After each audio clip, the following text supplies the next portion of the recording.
The moment Grant Mercer placed 3 plates of uncooked spaghetti on the dining table, his mother stopped smiling.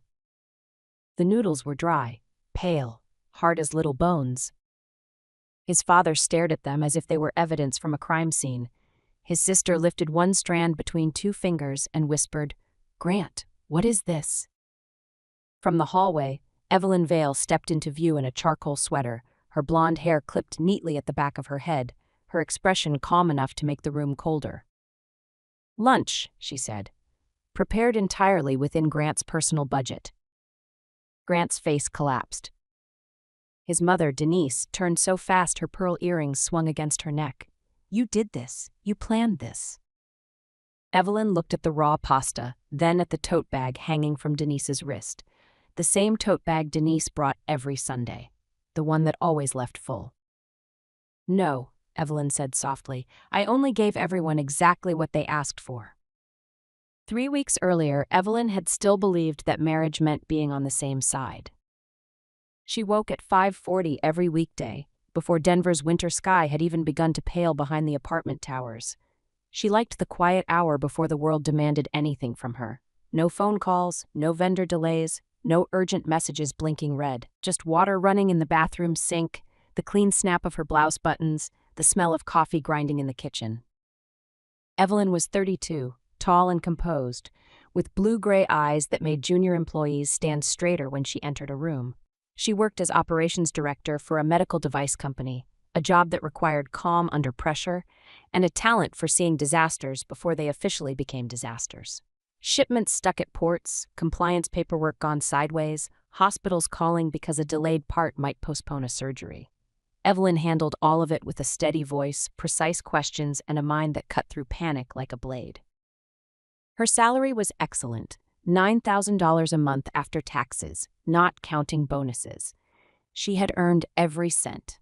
She had also somehow become the person who bought the groceries, planned the meals, cleaned the counters, remembered birthdays, ordered medicine for Grant's father, found gifts for his nieces, scheduled repairmen, washed towels, and kept their life looking effortless. Grant earned $6,000 a month as a project designer for an architectural firm. He was handsome in an easy golden way, with sandy hair, a square jaw, and the kind of smile that made strangers assume he was kinder than he actually had to prove. He was not cruel. That was what made everything slower to notice.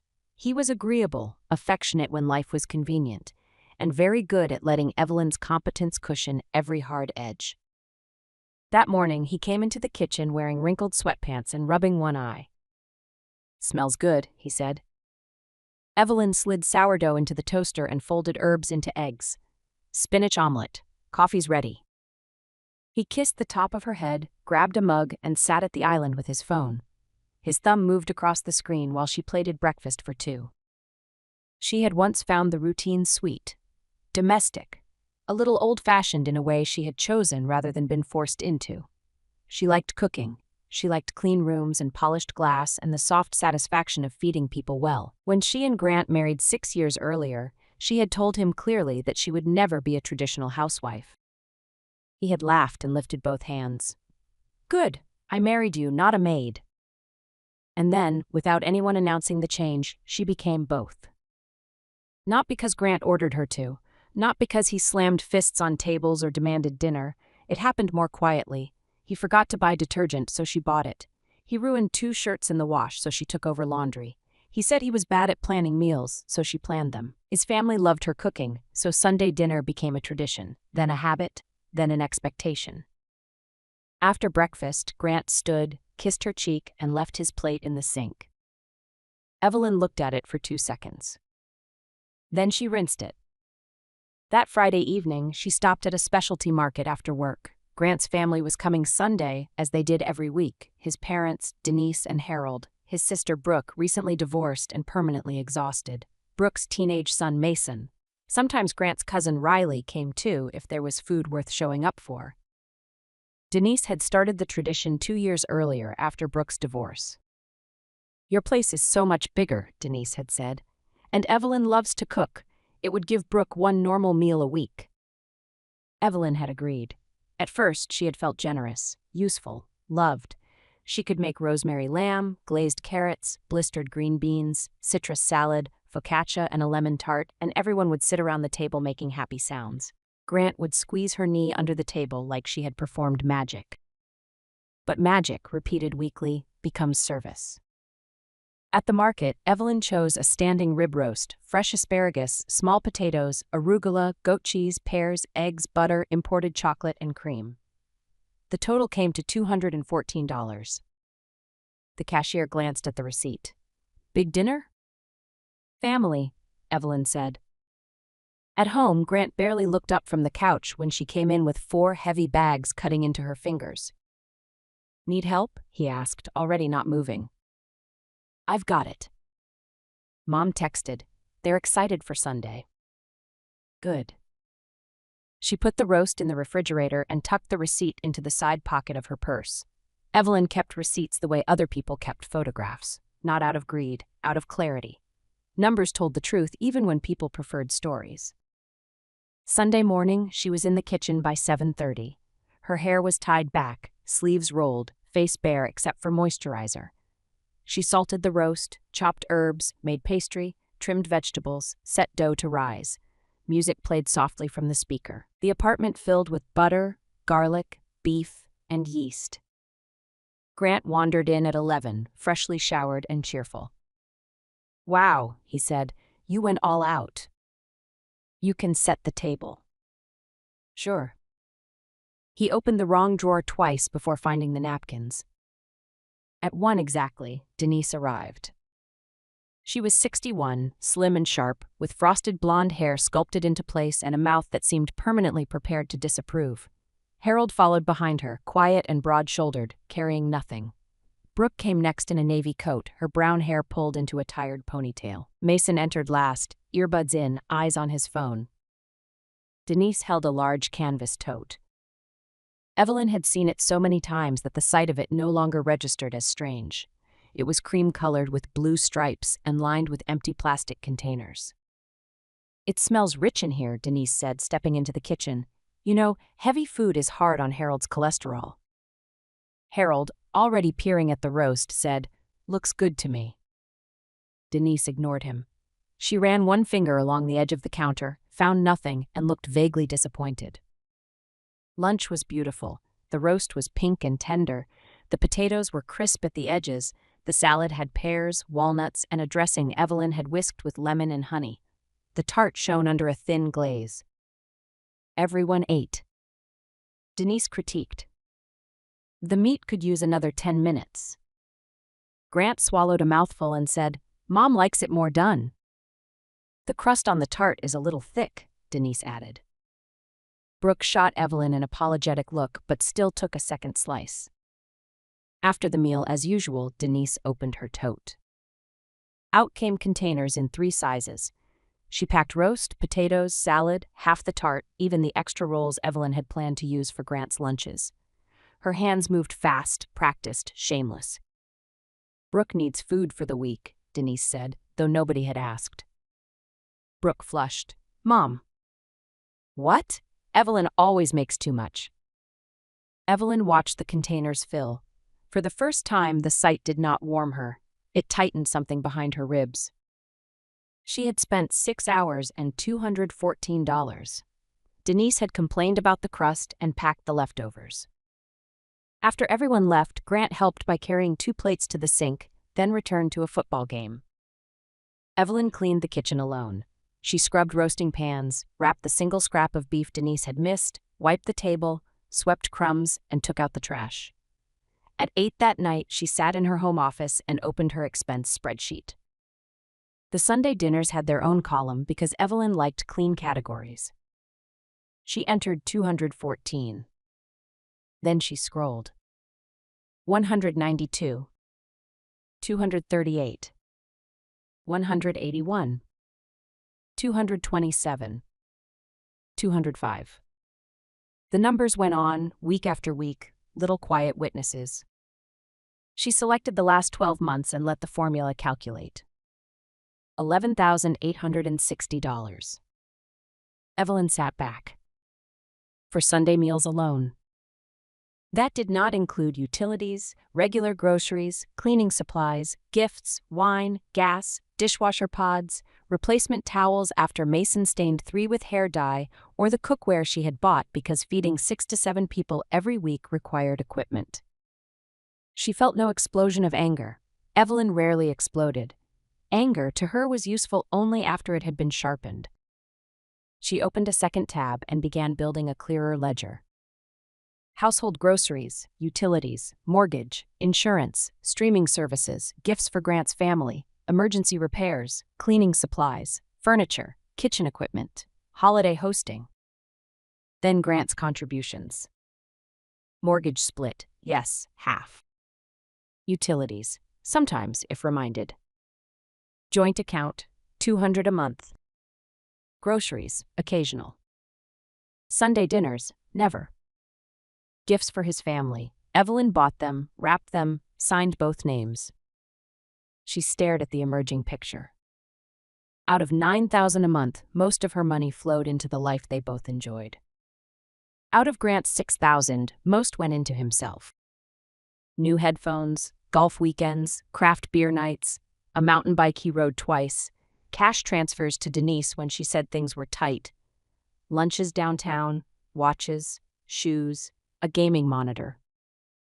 Evelyn saved the spreadsheet. The next week, Grant changed. Not dramatically, just enough for Evelyn to notice. He read articles at night and turned the screen away when she passed. He asked odd questions while pretending not to care. "Do you think married couples should have some independence?" Evelyn looked up from chopping parsley. "In what sense?" "Financially.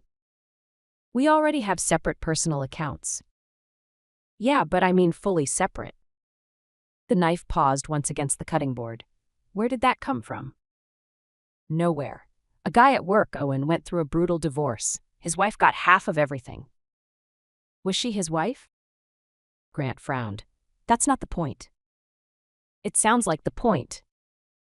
He went quiet. 2 days later, Denise brought it up at Sunday lunch. Evelyn had made cedar plank salmon, wild rice, roasted carrots, cucumber salad, and cheesecake with berry sauce. The groceries had cost $196. Denise ate 2 helpings of salmon before announcing that the rice was a little earthy. Then, while packing leftovers, she said, "Evelyn, have you seen those articles about modern couples keeping money completely separate?" The room shifted. Grant stared at his plate. Evelyn folded her napkin. "Have I?" "It's very sensible," Denise said. "Women work now. Men shouldn't have to carry everything. Everyone pays for their own things." Norazinmin. Brooke looked down. Harold reached for his water glass. Grant's ears turned red. Evelyn watched him, and in that instant the pattern became clear. Denise had fed him the idea. Owen had seasoned it with fear, and Grant had been chewing on it for days. "No resentment," Evelyn repeated. "Exactly," Denise said, pleased. "Freedom, boundaries, nobody using anyone." Evelyn's eyes flicked to the tote bag, now heavy with salmon. "Interesting," she said. Denise smiled as if she had won something. That night, Evelyn did not clean immediately. She left the plates stacked on the counter and went to her office. Grant followed after a while, hovering in the doorway. "Everything okay?" "Perfect." He looked uncomfortable. "Mom can be pushy." "She can. But she has a point." Evelyn turned slowly in her chair. "Say it plainly, Grant." He rubbed the back of his neck. "Maybe separate finances would be healthier." "Healthier than what?" "Than everything being mixed." "Everything is not mixed." "You know what I mean." "I don't." His jaw tightened. He had expected resistance, not questions. Questions made him hear himself. "I just think," he said, "that from my next paycheck, we should each manage our own money, completely. I don't want to feel like I'm supporting you." The house went silent. Even the dishwasher seemed to stop humming. Evelyn looked at him. Her face did not change, but inside her something sealed shut with a clean, final click. There were many things he could have said. He could have said he was confused about their budget, He could have asked where the money went. He could have admitted fear after hearing a coworker's divorce story. He could have asked for transparency. Instead, he chose accusation. He chose the word supporting, as if she were weight on his back. As if his life had not been cushioned by her labor, her planning, her money, her memory, her hands. Grant braced for tears. Evelyn saw it. He expected wounded pleading, maybe shouting, maybe a long fight in which he could repeat lines Denise had planted in him. Evelyn smiled. It was small, controlled, and so cold that Grant blinked. "That's a wonderful idea," she said. He stared. "What?" "Separate finances, complete personal responsibility. I agree." "You do?" "Absolutely. We should start tomorrow." He looked suddenly less victorious. "Tomorrow? Why wait? You said from your next paycheck, but the principle is clearly important to you. We can begin now." "I mean, we should talk about details." "The detail is simple." Evelyn stood and closed her laptop. "You pay for yourself. I pay for myself. We each handle our own expenses, food, personal needs, guests, and family obligations. Modern, fair, free." Grant swallowed. "Right." She walked past him and touched his shoulder lightly. "Good night, Grant." He remained in the doorway after she left, looking like a man who had opened a door and discovered stairs where he expected a prize. The next morning, Evelyn cooked breakfast for one. She made scrambled eggs with chives, toasted rye, sliced avocado, and smoked trout. She poured coffee into her favorite white mug and sat at the island with her tablet. Grant came in at 7:15, tying his tie. "Morning." "Morning," she said. He glanced at the island. One plate, one mug, one napkin. "Where's mine?" Evelyn looked up. "Your what?" "Breakfast." "Oh," she took a sip of coffee. "I made my breakfast." His brows pulled together. "You're serious?" "Completely. I bought these groceries with my money. You are responsible for your meals now." "Evelyn." "Grant." He opened the refrigerator. Every shelf was organized. Every container had a white label with black marker. "Evelyn. Evelyn. Evelyn." The eggs, the berries, the cheese, the sparkling water, the leftover cheesecake, the chicken stock, the yogurt. Even the butter had her name on it. Grant turned around slowly. "You labeled the butter?" "Yes." "Why would you label butter?" "Because separate finances require clear boundaries." "This is insane." "No, this is accurate." He stared at her plate. "What am I supposed to eat?" "Whatever you buy." "I have a meeting in 40 minutes. Then I would move quickly." His mouth opened and closed. He looked like a child who had discovered that the hotel breakfast buffet was not attached to his bedroom by divine law. Evelyn finished her meal, washed her plate, dried it, and put it away. Then she picked up her leather work bag and paused at the door. "Have a productive day." Grant stood in the kitchen, still holding the refrigerator door open, staring at all the labels. At work, Evelyn created a high-yield savings account during her lunch break. She named it Exit Fund. She transferred $5,000 immediately. Not because she planned to leave that day, because knowing she could leave made the air feel cleaner. That afternoon, the universe seemed almost eager to underline the difference between the story Grant had invented and the woman Evelyn actually was. At 2:15, her assistant knocked on the glass wall of her office. "Mara wants you in conference room B." Mara Holt was the chief operating officer, a silver-haired woman with a voice like polished steel and a tolerance for excuses so low it was almost legendary. When Evelyn entered, 3 department heads were already seated, all looking tense. A shipment of cardiac monitor components had been held in Long Beach because a customs broker had filed the wrong classification code.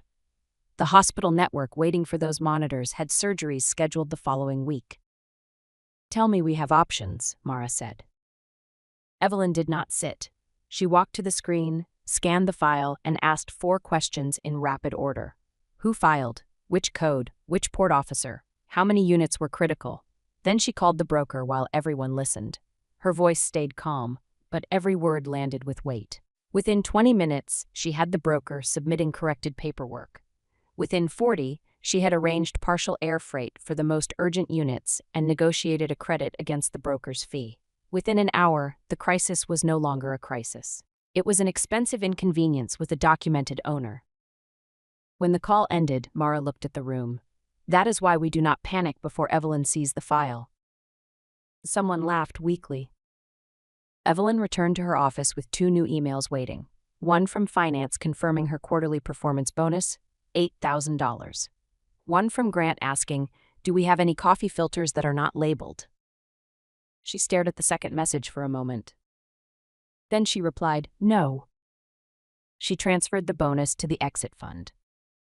At lunch the next day, her friend Tessa insisted on hearing the whole thing. Tessa was a litigation attorney with copper hair, bright lipstick, and the emotional subtlety of a thrown brick. They sat in a downtown restaurant where the servers wore black aprons and nobody looked offended by women ordering steak at noon. Evelyn had a filet, roasted Brussels sprouts, and a glass of iced tea. Tessa ordered salmon, then leaned forward before the menus were gone. "Start from the sentence," Tessa said. Evelyn cut into her steak. "He said he was tired of supporting me." Tessa put down her fork. "He said that to you? To your face? With his whole mouth?" "Apparently. I need a moment so I don't commit a felony." Evelyn almost smiled. Tessa listened as Evelyn described the labeled food, the locked pantry, the separate dinners, and Grant's first attempt at instant noodles. By the time Evelyn reached the Sunday disaster lunch, Tessa was laughing with one hand over her mouth. "You are terrifying," Tessa said. "I have never been prouder." "I am not trying to be terrifying." "That is exactly why you are. You didn't scream. You made policy." Evelyn looked through the restaurant window at people passing under gray winter light. "The strange part is how peaceful I feel. Because you stopped subsidizing your own disrespect." The sentence landed cleanly. Evelyn repeated it in her mind later, driving home. Subsidizing your own disrespect. That was exactly what she had been doing. Paying the invoice for her own erasure. Buying groceries for people who had learned to see the meal but not the woman behind it. Folding Grant's comfort into the budget so neatly that he mistook it for something he had earned. That night, she cooked sea bass with fennel and orange for herself. Grant came home late carrying a paper bag from a burger place. He had ordered the cheapest combo and still looked offended by the receipt. "Fast food is ridiculous now," he muttered. "Yes," Evelyn said. "A basic meal is almost $15. "Yes." He stared at her as if waiting for sympathy. She sprinkled parsley over her fish. "How much did yours cost?" he asked. "The fish, $28. "For one dinner?" "For my dinner." "That's expensive." She set down the parsley. "Grant, you spent $140 last month on golf balls." "That's different." "Of course." "Why do you say it like that?" "Because when you like something, it is a hobby. When I like something, it is waste." His face shifted. The comment had reached him, but not deeply enough yet to change him. He took his burger to the couch. Evelyn ate slowly at the island and did not follow. After work, she went grocery shopping only for herself. She bought scallops, heirloom tomatoes, French lentils, arugula, blackberries, good coffee, dark chocolate, a bottle of Sancerre aged cheddar, olive oil, and the expensive almond crackers Grant always called cardboard for rich people. At home, Grant was on the couch, hungry and irritated. He watched her carry the bags in. He did not get up. Evelyn placed everything neatly on the counter. Then she installed a small locking pantry cabinet she had ordered for same-day pickup. Grant came into the kitchen as she clicked the padlock shut. "What is that?" "My pantry." "It has a lock." "Yes." "In our kitchen?" "In the kitchen where separate adults store separate groceries." His face reddened. "You are taking this way too far." "Am I? Or am I taking it exactly as far as it goes? He had no answer. That night, Evelyn seared scallops in butter and lemon, made a tomato salad, poured wine, and ate at the island while reading an industry report. Grant boiled instant noodles badly. He used too little water, forgot the seasoning packet until the end, and ate them clumped together from a saucepan because he did not want to wash a bowl. Evelyn watched none of it directly. She didn't need to. The silence was descriptive enough. On Friday, he tried to laugh it off. "Okay," he said, standing beside her while she arranged smoked salmon over toast. Experiment made its point. "What point?" "That you're mad." "I'm not mad." "Then stop punishing me." Evelyn placed capers carefully on the toast. "Grant, punishment is arbitrary. Consequences are connected. You asked for separate finances because you were tired of supporting me. I accepted. This is the connected part." "I didn't mean I wouldn't ever eat your food." "Then what did you mean?" His eyes darted away. There it was again, the blank space where honesty should have stood. "I meant money," he muttered. "Food costs money, time costs money, hosting costs money, laundry, cleaning, gifts, repairs, all of it costs money or labor. Did you think your independence would apply only to the parts that benefit you?" Grant's jaw flexed. He left without breakfast. By Sunday morning, panic had replaced his pride. Denise had texted twice. "See you at 1. Brooke is starving for your wife's salmon cakes." Then, "Tell Evelyn not to make anything spicy. Harold had heartburn last time." Grant stood in the living room, phone in hand. "My family is coming today," he said. Evelyn sat by the window in leggings and a cashmere sweater, reading a novel. "I know." "Aren't you getting ready?" "For what?" "Lunch." She turned a page. "Your family, your lunch." "Evelyn, come on." "Come on where?" "You can't just not feed them."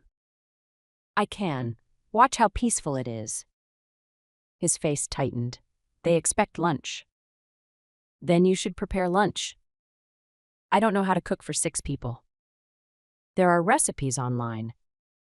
"They'll blame you." "That will be educational for them." Grant paced once, twice, then called his mother from the balcony. Evelyn could hear his voice through the glass, low and strained. "Maybe not today. No, I know. She's busy. Mom, please." He came back pale. "They're already leaving." "Then you have 50 minutes. Help me." Evelyn looked up. "No." "Just tell me what to buy." "No." "This is my family." "Exactly." He grabbed his coat and ran out. 40 minutes later, he returned with grocery bags and the frantic energy of a man defusing a bomb after watching one video tutorial. He had bought frozen pizzas, a tub of potato salad, pre-marinated chicken thighs, a bagged Caesar salad, a grocery store cake, and 2 rotisserie chickens that had clearly been under a heat lamp since morning. He turned the oven too high. He forgot to remove plastic from one tray until Evelyn smelled it melting from the living room. He burned the pizza edges while the centers stayed limp. He placed cold potato salad on the table in its store container. He forgot serving spoons. At 1, Denise walked in carrying the tote. "What is that smell?" she asked. Evelyn greeted everyone pleasantly and returned to her armchair. Denise looked at the empty dining table. "Where is lunch?" Grant emerged from the kitchen, sweating through his shirt. "Coming." He carried out the food. Nobody spoke at first. The rotisserie chicken skin had gone rubbery. The pizza looked both burned and unfinished. The chicken thighs were charred outside and frighteningly pink near the bone. The salad was still in the bag. The cake had slid sideways in its plastic dome. Denise stared. "Grant," she said slowly, "did Evelyn make any of this?" "No." Denise turned to Evelyn. "Why not?" Evelyn marked her page with a ribbon and stood. "Because Grant and I now manage our money separately. He wanted financial independence. You encouraged it. This meal is his expense, his labor, and his responsibility." Denise's cheeks flushed. Don't be ridiculous, you're his wife.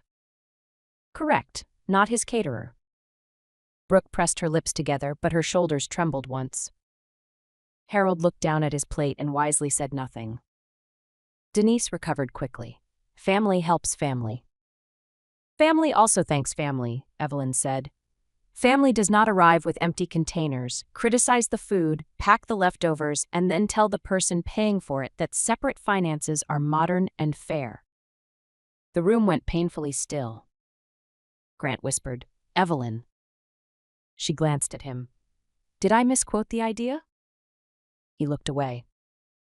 Lunch was miserable. Mason refused the chicken. Brooke ate 2 bites of salad straight from the bag. Harold tried to chew a burned slice of pizza and gave up. Denise sat rigid, offended by consequences she had helped design. After 20 minutes, she snapped. This is humiliating. Yes, Evelyn said. It is. Denise blinked. Being served badly after being taken for granted is humiliating, Evelyn continued.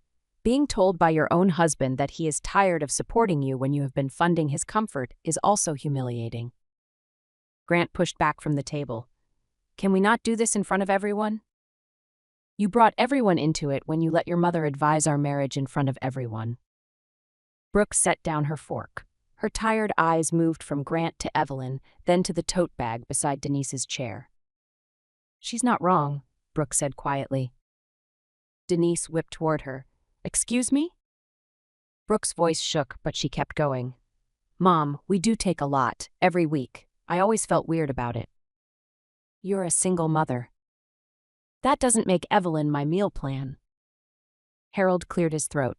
Denise, maybe we should listen. Denise looked betrayed by the entire table. Grant stared at his hands. After they left early, the tote bag still empty, Grant stood in the kitchen amid ruined food and greasy pans. Can we stop now? He asked. Evelyn leaned against the counter. After 3 days? I get it. No, you dislike it. That is not the same as getting it. What do you want from me? Comprehension. She went to her office, returned with her laptop, and opened the spreadsheet. Grant sat beside her on the couch. At first, he looked irritated, like a man prepared to endure a lecture.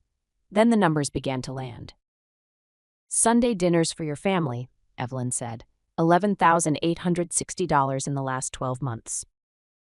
His head snapped up. What?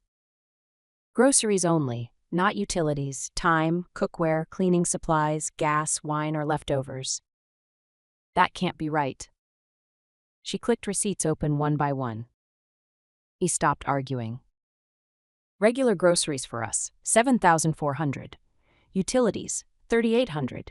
Gifts for your family, including birthdays, Christmas, Mother's Day, Father's Day, graduation, and Brooke's divorce care packages, $3,100. Household supplies, $1,800. Repairs and furniture, $4,200. My contributions are listed here. Yours are here. Grant's face drained slowly, as if someone had pulled a plug. I paid the mortgage, he said weakly. Half, as did I. I put money in the joint account. $200 a month, usually after I reminded you. He stared at the screen. Evelyn's voice stayed even. That made it worse. You spent most of your income on yourself. Golf, electronics, lunches, beer nights, your mother, hobbies. I spent most of mine making our life function. Then you looked me in the eye and said you were tired of supporting me. Grant closed his eyes. I didn't know. You didn't ask. That sentence hit harder than if she had shouted. He covered his mouth with one hand. Evelyn, I was stupid. Yes. I'm sorry. Not enough.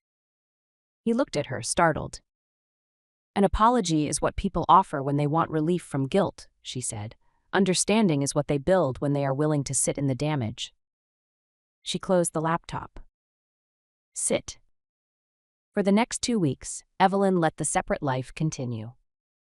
Grant learned that detergent did not appear under the sink by weather pattern. He learned that dress shirts wrinkled when abandoned in a dryer. He learned that takeout every night was expensive and somehow still depressing. He learned that lunch downtown cost more when no one else quietly absorbed groceries. He learned that toilets required cleaning before they looked dirty to guests. He learned that his mother called less warmly when he said no to cash. He also learned that incompetence had a social cost.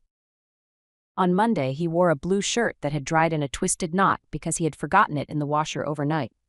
At the architecture firm, his supervisor, Lena Ortiz, glanced at him during a client meeting.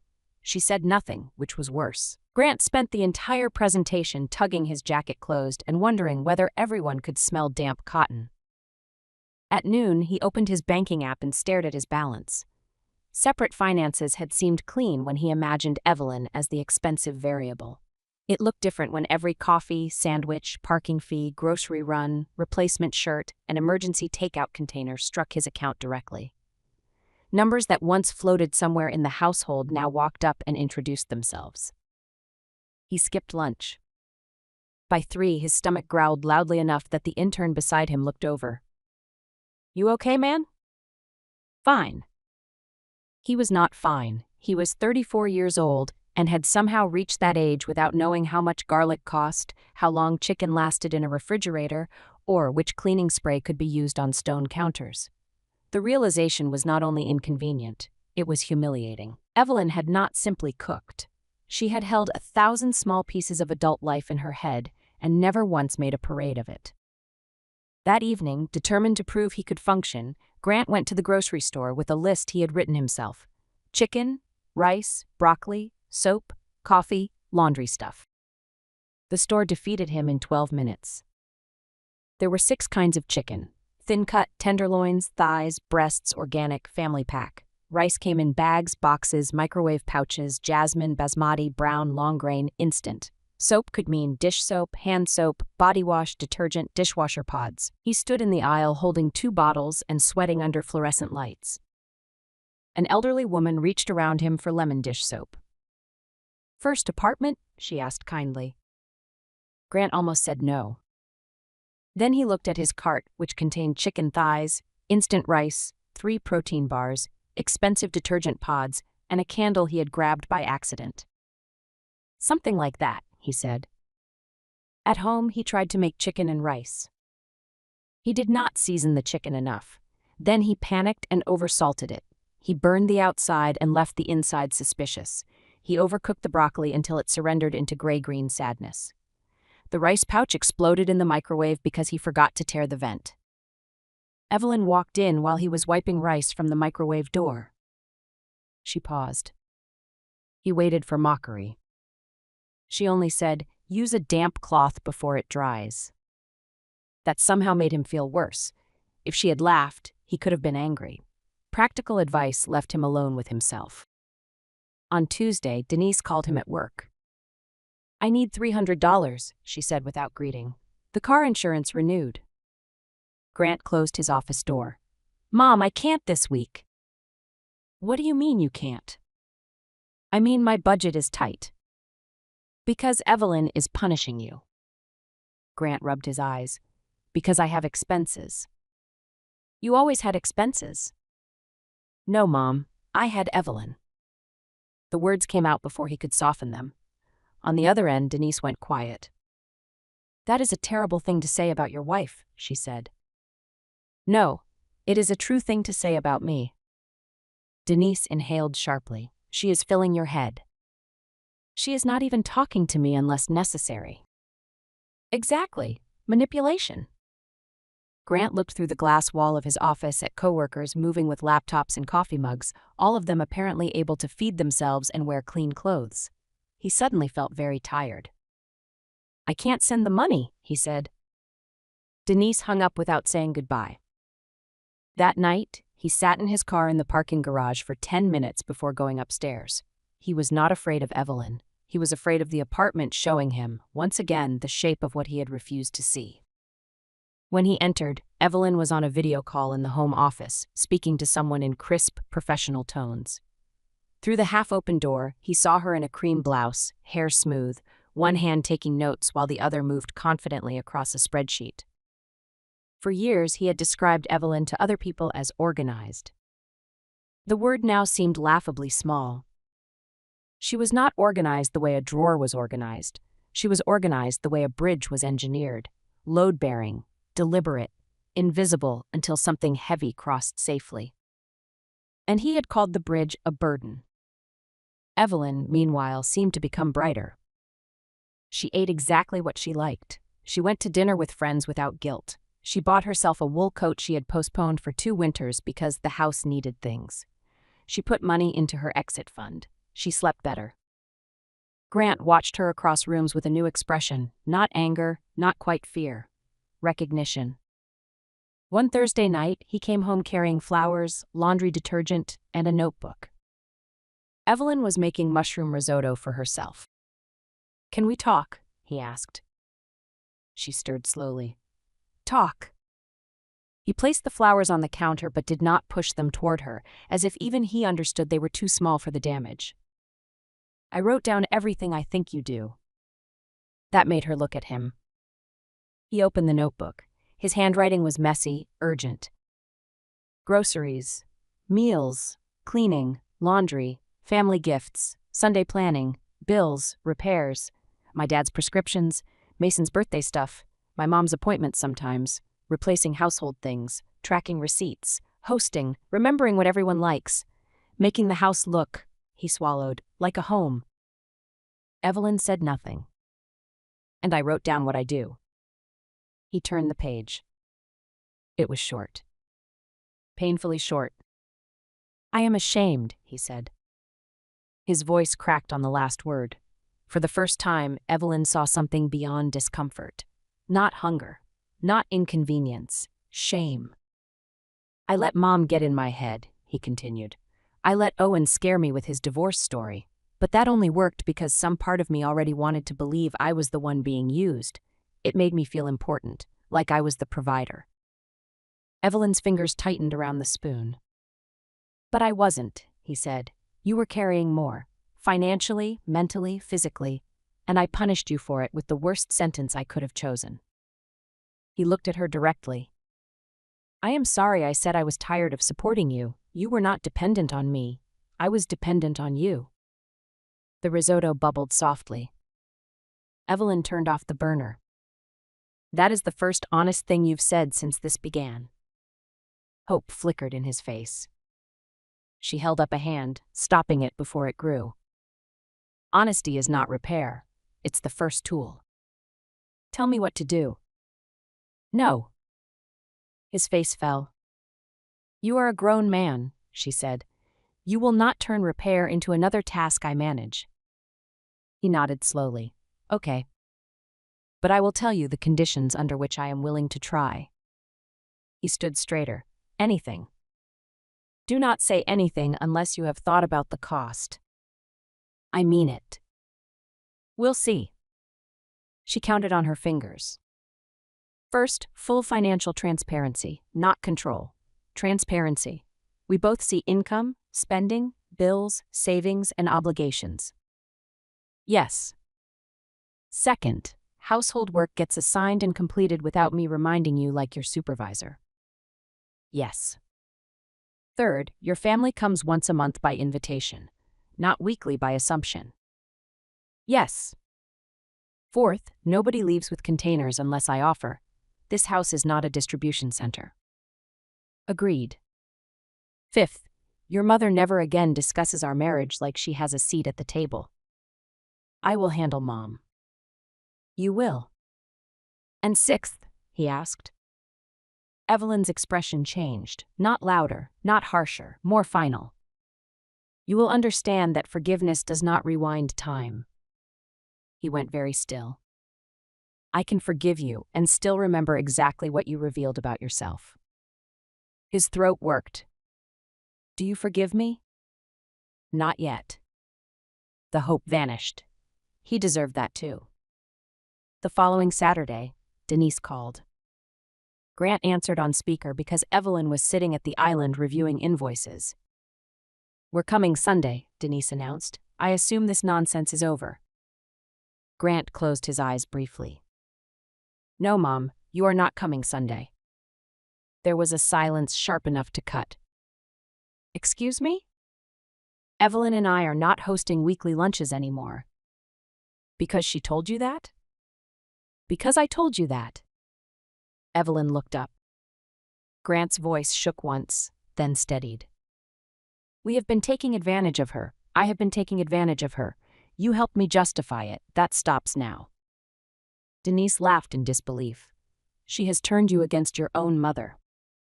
No, she showed me a spreadsheet. Evelyn almost smiled. Denise's voice hardened. I will not be spoken to like some beggar. Then don't behave like one who complains about the food. Even Evelyn blinked. Grant looked terrified of his own sentence, but he did not take it back. Denise hung up. For one whole minute, the apartment was silent. Then Grant exhaled as if he had surfaced from deep water. That was awful.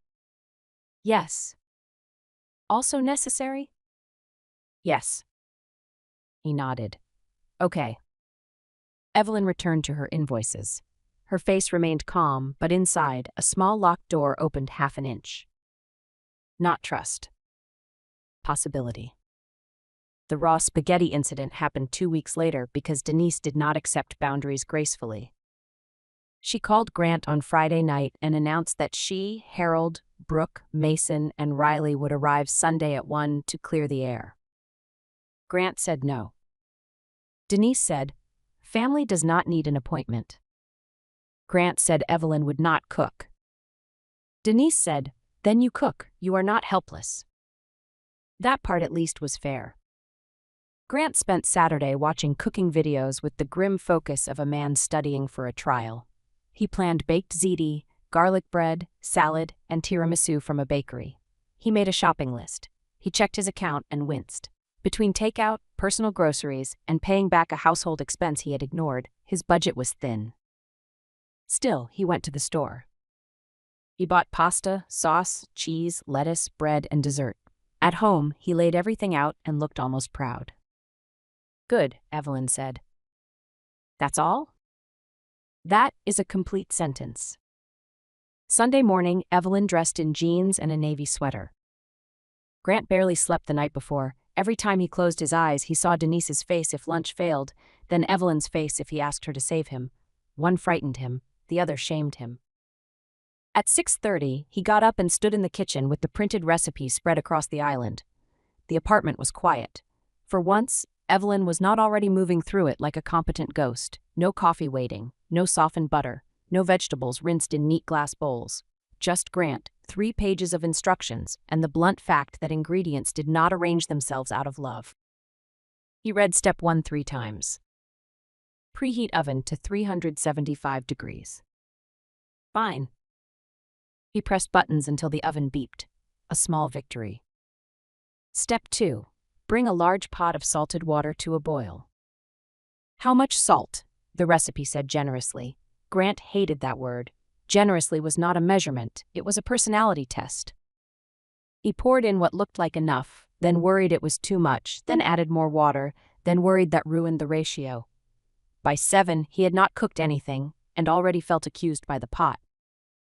At 7:15, Evelyn entered in running clothes, her hair in a ponytail. She stopped when she saw the recipe, the pot, and Grant staring at both. Morning, she said. Morning. He expected her to reach for the paper, correct the list, tell him the timing, maybe sigh. She poured herself coffee from the machine he had forgotten to fill. The machine sputtered once, producing half a cup. She looked at it, then at him. Coffee beans are in your cabinet, he said quickly. I bought some. Good. She refilled the machine, made her coffee, and left for her run. Grant stood in the kitchen with an odd mix of pride and loneliness. He had wanted credit for buying coffee beans. The fact embarrassed him. At 9, the building manager called. A maintenance crew needed access to check water pressure because 3 units below had complained. Grant, already rattled, let them in. They walked through the kitchen, glanced at the recipe battlefield, and asked whether the oven had been acting strange. No, Grant said. One technician opened the oven. It is not heating. Grant laughed because the alternative was making a sound no adult man should make in front of strangers.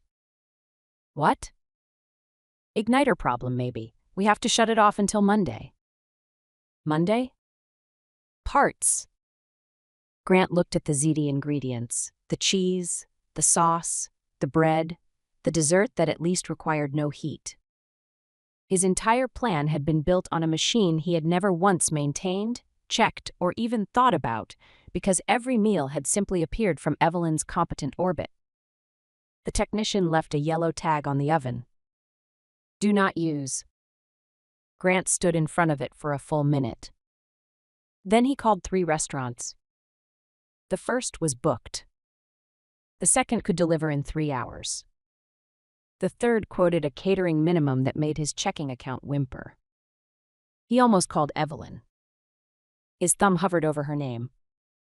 Then he remembered what she had said. If your boundary only works when I stand beside you holding it up, it is not your boundary. He put the phone down. At 11, he tried to rework the menu for the stovetop. Pasta, sauce, salad, bread toasted in a pan. It could work. People ate pasta every day. Pasta was simple. Pasta was supposed to be the universal language of helpless adults.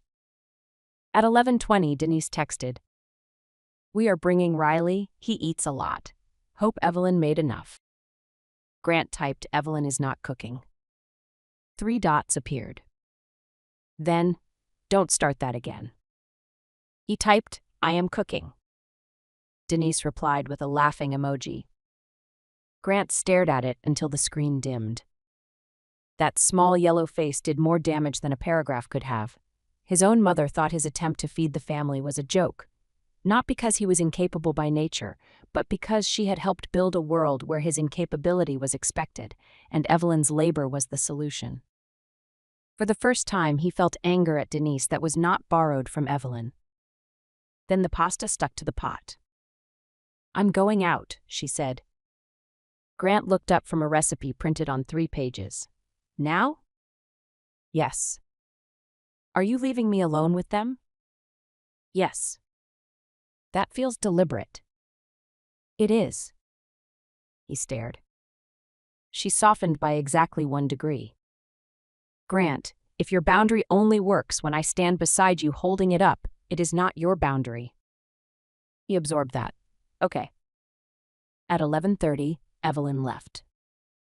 At 11:35, the oven stopped working. Grant pressed buttons. Nothing. He checked the breaker. He called the building maintenance line and got voicemail. He stood in the kitchen looking at uncooked ziti, cold sauce, and a dessert box, and discovered that panic had a taste, metallic and dry. He tried the stovetop. That worked. Fine. Pasta with sauce. Simple. He filled a pot halfway, dumped in too much pasta before the water boiled, and turned away to call maintenance again. The pasta clumped immediately. When he tried to stir, the wooden spoon snapped at the handle. Sauce splattered onto his shirt. The garlic bread remained frozen. The lettuce wilted because he had left it beside the warm dishwasher. At 12:52, with the doorbell 8 minutes away, Grant stared at the pot. Inside was a fused lump of starch stuck to the bottom like construction adhesive. He had no more pasta except 1 unopened box of spaghetti. No time. No money for delivery. No Evelyn. The doorbell rang at 1. Denise entered first, triumphant and perfumed. "Well, I hope everyone is calmer today." Harold came behind her with cautious eyes. Brooke followed, already looking sorry. Mason had his earbuds in. Riley, Grant's cousin, came last carrying a 6-pack for himself. Grant's shirt was stained red. A smear of sauce marked his wrist. His hair stuck up where he had run his hands through it. "Lunch is," he swallowed, "ready." He walked into the kitchen and made the worst decision of his adult life. He opened the dry spaghetti, divided it onto 3 plates, and placed them on the dining table. For a long moment, nobody understood what they were seeing. Then Mason pulled out 1 earbud. "Is this a joke?" Riley laughed once, then stopped when he saw Grant's face. Denise picked up a strand. It snapped between her fingers. "Grant." The front door opened. Evelyn stepped in carrying her purse. She had not gone far. She had spent 90 minutes in the building's small library, drinking coffee and waiting, not to rescue him, to witness whether the lesson had reached its natural end. During those 90 minutes, she had not felt triumphant. That surprised her. She had expected satisfaction, maybe a clean flash of revenge. Instead, she had felt the heavy sadness of watching a preventable crash unfold in slow motion. Grant was not starving because she was cruel. Denise was not about to be embarrassed because Evelyn was petty. They were standing at the end of a road they had paved themselves stone by stone with entitlement, silence, and assumptions. Evelyn was simply refusing to throw her body under the wheels again. Grant saw her and closed his eyes. Denise spun on her. "You." Evelyn hung her coat neatly in the closet. "Me." "You let him serve raw spaghetti?" "I did not let Grant do anything. He is an adult man in his own home." "This is cruel." Evelyn walked to the table and looked at the plates. "No. Cruel was telling your son that I was a financial risk while eating meals I paid for. Cruel was watching him accuse me of being supported by him while knowing you had encouraged that idea. This is lunch." Denise's face turned blotchy. "You are enjoying this." "Less than you enjoyed my roast." Brooke made a sound that might have been a cough. Harold murmured, "Denise." But Evelyn was not finished. Her voice remained controlled, which made everyone lean in despite themselves. "For 2 years, I spent my Sundays feeding this family. I cooked when I was tired. I bought food when prices went up. I packed leftovers because I thought generosity was part of love. In return, I was criticized, advised, and treated like a household appliance with a salary." She looked at Grant. "Then my husband told me he was tired of supporting me." Grant's eyes filled. Denise opened her mouth, but Evelyn turned back to her. "No, you will listen now. You were happy to talk when the subject was my money. You were happy to suggest modern boundaries when you thought the boundary would benefit your son and still leave my labor available to you. So here is the modern boundary. My money is not family property. My time is not family property. My skill is not family property. Access to me is not automatic."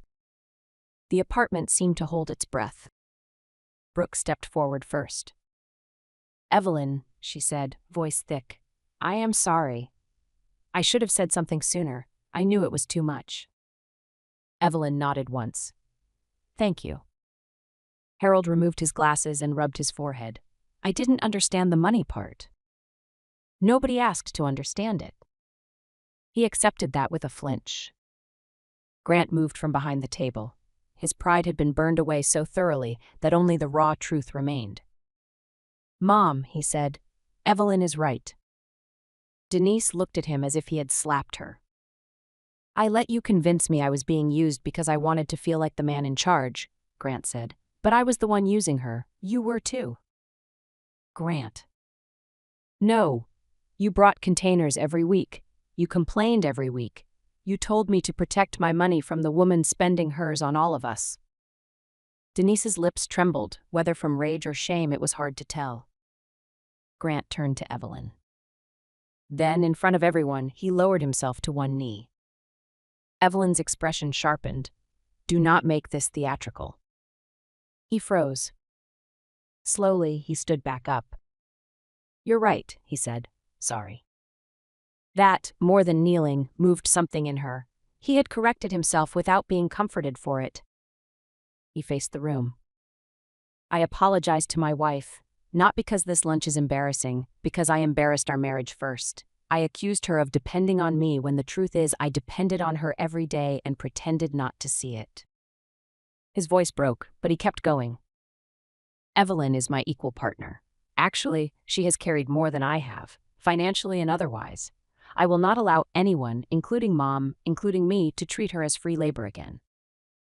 Denise sank into a chair. The raw spaghetti sat untouched in front of her. For the first time since Evelyn had known her, Denise looked old. Not elegant old, not commanding old, just small, cornered by the reflection of herself. "I didn't think of it that way," Denise whispered. Evelyn looked at her for a long moment. "That is the problem with taking. The less you think, the easier it becomes." Nobody answered. Then Mason, who had been staring at the spaghetti, said, "So are we eating sticks or what?" Brooke let out a startled laugh. Harold covered his mouth. Even Grant gave one broken, wet laugh. Evelyn closed her eyes briefly. The tension cracked, not gone, but breathable. She walked to the kitchen, unlocked her pantry, and took out eggs, cheese, tomatoes, and bread. Grant followed immediately. "What can I do?" She handed him a cutting board. "Wash tomatoes, slice bread, carefully." He did. Not perfectly, but carefully. 25 minutes later, they served omelets, tomato salad, toasted bread, fruit, and the bakery tiramisu Grant had managed not to destroy. It was not a feast. It was enough. For once, Denise did not criticize a single bite. When she reached automatically toward her tote at the end, Harold placed one hand over hers. She stopped. Her eyes flicked to Evelyn. "Thank you for lunch," Denise said. The words sounded unfamiliar in her mouth. "You're welcome," Evelyn replied. After they left, Grant and Evelyn cleaned the kitchen together. Not Grant helping, not Evelyn directing. Together. He washed, she dried. He wiped counters without being asked. She took out the trash because it was full, not because trash was hers. When the last dish was put away, Grant leaned against the sink. "Did I ruin us?" Evelyn looked out the window. Snow had begun to fall over Denver, softening the hard edges of rooftops and parked cars. "You changed us." "Can changed be repaired?" "Sometimes." "And this time?" She turned toward him. He looked younger somehow, not innocent, stripped. "I don't know," she said. "I need you to understand something. The sentence you said did not hurt because it was rude. It hurt because it showed me the story you were willing to believe about me." He nodded, tears rising again. "You were willing to see me as a burden because it made you feel powerful. You were willing to forget years of evidence because one bitter coworker and your mother gave you a more flattering version of yourself. I know. That version cost you my blind trust." He swallowed. "Can I earn it back?" "You can earn trust. Blind trust is gone." The honesty landed between them, heavy but clean. He whispered, "I don't want to lose you." "Then stop trying to keep the old me. She is gone." For a second, grief crossed his face. Evelyn almost reached for him, almost. Instead, she folded the dish towel and laid it on the counter. "We start with truth," she said, "then consistency, then time." Grant nodded. "I can do that." "You can try." He accepted the correction. Over the next months, Grant did try. Not in grand romantic bursts. Grand bursts were easy. He tried in boring, useful, repetitive ways. He learned the grocery list. He made breakfast twice a week, badly at first, then decently. He took over laundry and ruined only one towel before learning settings. He called his father about prescriptions. He bought Mason's birthday gift himself and signed only his own name on the card because Evelyn told him honesty mattered even in wrapping paper. Denise came once a month by invitation. The first time she arrived with flowers instead of containers. She complimented the soup. Then she looked at Grant and said, "The carrots are a bit soft, out of habit." Grant set down his spoon. "Mom." Denise closed her mouth. "The soup is excellent," she said stiffly. Evelyn continued eating. Brooke began inviting Evelyn to coffee without asking for favors. Harold sent a handwritten note thanking her for everything she had done for the family. Mason, in the awkward honesty of teenagers, told Grant, "You were kind of a jerk, Uncle Grant." Grant said, "I was." Life became calmer. Fairer. Cleaner. But not the same. Evelyn kept the exit fund. Every month, she moved money into it, not secretly in the sneaky sense, quietly in the private sense. Grant did not ask because perhaps some part of him knew he had forfeited the right to be offended by her safety. The balance grew. 10,000. 28,000. 47,000. It was not a plan to leave. It was proof that staying was a choice. That distinction mattered. 1 year after the raw spaghetti lunch, Evelyn and Grant sat at the kitchen island on a snowy evening. He had made dinner: chicken with lemon, roasted potatoes, and green beans. The potatoes were slightly uneven. The chicken was good. He watched her taste it. "Too much salt?" he asked. "A little." He smiled faintly. "Fair." They ate in comfortable quiet for a while. Then he said, "Are you happy?" Evelyn did not answer quickly. The old Evelyn would have protected him from the pause. She would have smiled, touched his hand, softened the truth until it became harmless. The woman he had helped create did not do that. "I am peaceful," she said. He absorbed the difference. But not happy? Sometimes happy, not careless. His eyes lowered. "Because of me. Because of what happened. I hate that I can't undo it." "So do I." The quiet that followed was not cruel. It was adult. It was the sound of two people sitting with a fact neither could decorate. Grant reached across the island, palm up. Evelyn looked at his hand. After a moment, she placed hers in it. His fingers closed gently, not gripping, not claiming. That mattered too. "I love you," he said. She believed him.